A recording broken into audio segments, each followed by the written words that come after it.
ಎಲ್ರಿಗೂ ನಮಸ್ಕಾರ. ಯಶೋಧ ಗಂಗಾ ಕುಕ್ಕಿಂಗ್ ಚಾನಲ್ಗೆ ಸ್ವಾಗತ. ಈ ದಿನ ಕಾಯಿ ಹಾಲಿನಿಂದ ಗೋಧಿ ಹಿಟ್ಟಿನ ಹಲ್ವಾ ಮಾಡುವ ವಿಧಾನವನ್ನು ನೋಡೋಣ. ನಾನಿಲ್ಲಿ ಒಂದು ಕಾಯನ್ನು ತುರಿದುಬಿಟ್ಟು ಮಿಕ್ಸಿ ಜಾರಿಗೆ ಹಾಕ್ಕೊಳ್ತಾ ಇದ್ದೀನಿ.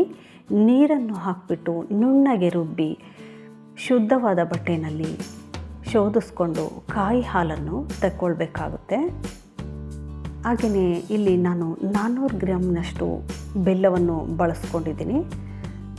1 ಕಪ್ನಷ್ಟು ಗೋಧಿ ಹಿಟ್ಟನ್ನು ಕೂಡ ಇದಕ್ಕೆ ಬಳಸ್ಕೊಳ್ತಾ ಇದ್ದೀನಿ.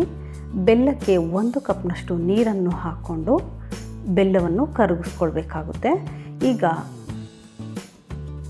ಶೋಧಿಸಿ ಇಟ್ಕೊಂಡಿರೋ ಕಾಯಿ ಹಾಲನ್ನು ಬಾಣಲೆಗೆ ಹಾಕ್ಕೊಳ್ತಾ ಇದ್ದೀನಿ. ಸುಮಾರು 3 ಕಪ್ನಷ್ಟು ಕಾಯಿ ಹಾಲನ್ನು ಇದಕ್ಕೆ ಹಾಕ್ಕೊಳ್ತಾ ಇದ್ದೀನಿ.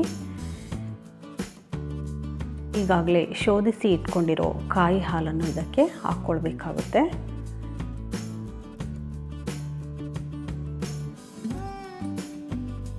ನಂತರ ಸ್ವಲ್ಪ ಫ್ರೈ ಮಾಡಿ ಇಟ್ಕೊಂಡಿರೋವಂಥ ಗೋಧಿ ಹಿಟ್ಟನ್ನು ಇದಕ್ಕೆ ಹಾಕ್ಕೊಳ್ತಾ ಇದ್ದೀನಿ. ಸ್ವಲ್ಪ ಮಟ್ಟಿಗೆ ಬಿಸಿ ಮಾಡ್ಕೊಂಡಿದ್ದೀನಿ. ನಾನು ಗೋಧಿ ಹಿಟ್ಟನ್ನು ಫ್ರೈ ಮಾಡಿರೋದು ಸ್ಕಿಪ್ ಆಗಿದೆ. ನೀವು ಹಿಟ್ಟನ್ನು ಸ್ವಲ್ಪ ಬಿಸಿ ಮಾಡಿ ಇದಕ್ಕೆ ಸೇರಿಸ್ಕೊಳ್ಬೇಕಾಗುತ್ತೆ. ಗಂಟಿಲ್ಲದಂತೆ ಚೆನ್ನಾಗಿ ಮಿಕ್ಸ್ ಮಾಡಿಕೊಳ್ಬೇಕು. ನಂತರ ಕರಗಿಸಿ ಇಟ್ಕೊಂಡಿರೋ ಬೆಲ್ಲದ ನೀರನ್ನು ಕೂಡ ಇದಕ್ಕೆ ಶೋಧಿಸ್ಕೊಳ್ಬೇಕಾಗುತ್ತೆ. ಸುಮಾರು 400 ಗ್ರಾಮ್ನಷ್ಟು ಬೆಲ್ಲವನ್ನು ನೀರು ಹಾಕಿ ಕರಗಿಸ್ಕೊಂಡು ಇದಕ್ಕೆ ಶೋಧಿಸ್ಕೊಂಡಿದ್ದೀನಿ. ನಂತರ ಇದನ್ನು ಹೈ ಫ್ಲೇಮ್ನಲ್ಲಿ ಕೈಯಾಡಿಸ್ತಾ ಗಟ್ಟಿಯಾಗುವವರೆಗೂ ಕೈಯಾಡಿಸ್ಕೊಳ್ಬೇಕು. ಸ್ವಲ್ಪ ಗಟ್ಟಿಯಾದ ನಂತರ ಸಣ್ಣ ಉರಿಯಲ್ಲಿ ಚೆನ್ನಾಗಿ ತಳ ಬಿಡುವವರೆಗೂ ಬೇಯಿಸ್ಕೊಳ್ಬೇಕಾಗುತ್ತೆ. ಈಗ ಎಲ್ಲ ಗಟ್ಟಿಯಾಗಿದೆ. ಕೊನೆಯಲ್ಲಿ ನಾನು ಏಲಕ್ಕಿ ಪುಡಿಯನ್ನು ಕೂಡ ಹಾಕ್ಕೊಂಡಿದ್ದೀನಿ. ಅರ್ಧ ಟೀ ಸ್ಪೂನ್ನಷ್ಟು ಏಲಕ್ಕಿ ಪುಡಿಯನ್ನು ಕೂಡ ಸೇರಿಸ್ಕೊಂಡಿದ್ದೀನಿ. ಎಲ್ಲವೂ ತಳ ಬಿಡುವವರೆಗೂ ನಾವು ಚೆನ್ನಾಗಿ ಬೇಯಿಸ್ಕೊಳ್ಬೇಕಾಗುತ್ತೆ. ಗಟ್ಟಿಯಾದ ನಂತರ ತುಪ್ಪ ಸವರಿದ ತಟ್ಟೆಗೆ ಇದನ್ನು ಹಾಕ್ಕೊಳ್ಬೇಕಾಗುತ್ತೆ.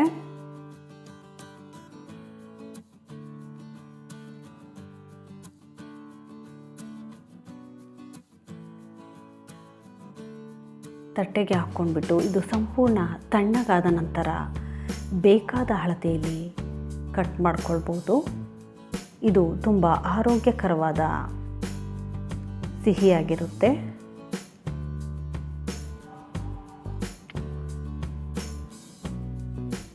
ಇದನ್ನು ಫ್ರಿಜ್ಜಿನಲ್ಲಿ ಇಟ್ಕೊಂಡು ಕೂಡ ತಿನ್ಬೋದು.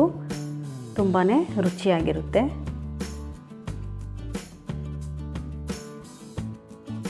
ಆರೋಗ್ಯಕರವಾದ ಮತ್ತು ರುಚಿಕರವಾದ ಗೋಧಿ ಹಿಟ್ಟು ಮತ್ತು ಕಾಯಿ ಹಾಲಿನಿಂದ ಮಾಡಿದ ಹಲ್ವಾ ತಯಾರಾಗಿದೆ. ನೀವು ಕೂಡ ಈ ಆರೋಗ್ಯಕರವಾದ ಸಿಹಿಯನ್ನು ಮಾಡಿ. ಮತ್ತೊಂದು ವಿಡಿಯೋದಲ್ಲಿ ಸಿಗೋಣ. ಧನ್ಯವಾದಗಳು.